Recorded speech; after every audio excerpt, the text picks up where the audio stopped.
بکە کەوە لە مەحاڵاتە. خەڵکی نەباگا بن ساڵانێک بەسەر خەڵکی دادێن، ساڵانێکی خەڵەتێنەرن، ساڵانێکن خەداعاتون زۆر چەواشەکەرن.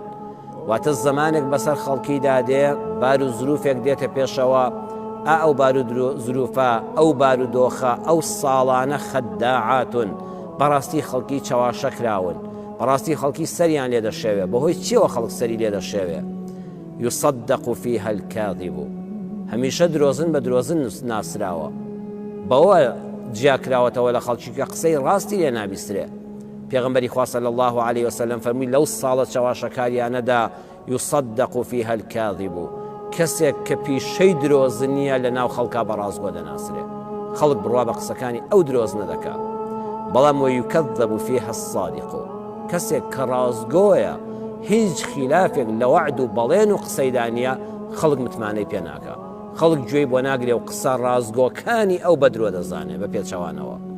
ويؤتمن فيها الخائن، فەرمووی زمانێک دێ بەسەر خەڵکیدا ئالەو ساڵانەدا یؤتەمن فيها الخائن، ئەو کەسانەی ئەمیندارن، ئەو کەسانەی کەوا دەسپاکن، ئەو کەسانی کە متمانە پارێزن خەڵک بە خائینیان دەزانێ.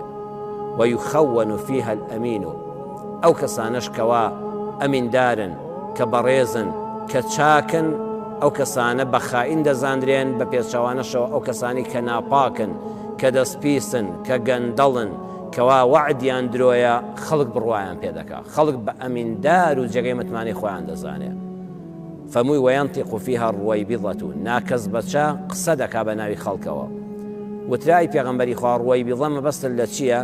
فەرمووی الرەجل التافه، ئینسانی سووک و سەلیم، ئینسانێک کە بڕێزدار نییە، کە بێڕێزە لە ناو خەڵکە ئەبێتە دەمسپی خەڵک.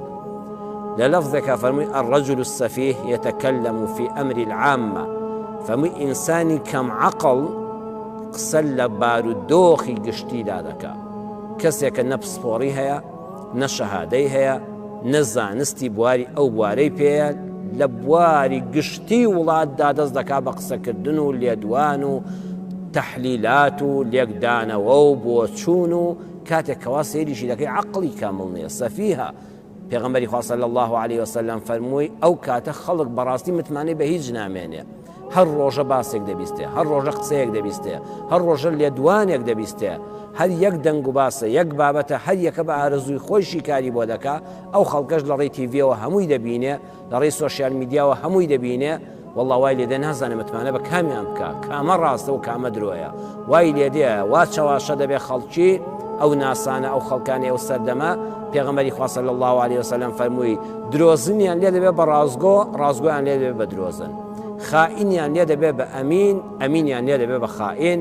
ئەو کەسانش کەوا کەم عەقڵن، عەقڵ سووکن، ناپسپۆڕن، هیچ لە باردانەبوون، قسە لە بواری گشتی وڵاتدا دەکەن، ئەوانە دەبنە دەمسپی خەڵک و کاروباری ئەو خەڵکیان دەکەوێتە دەست. اللهم صل على سيدنا مصطفى على حبيبك نبيك مصطفى. اللهم صل على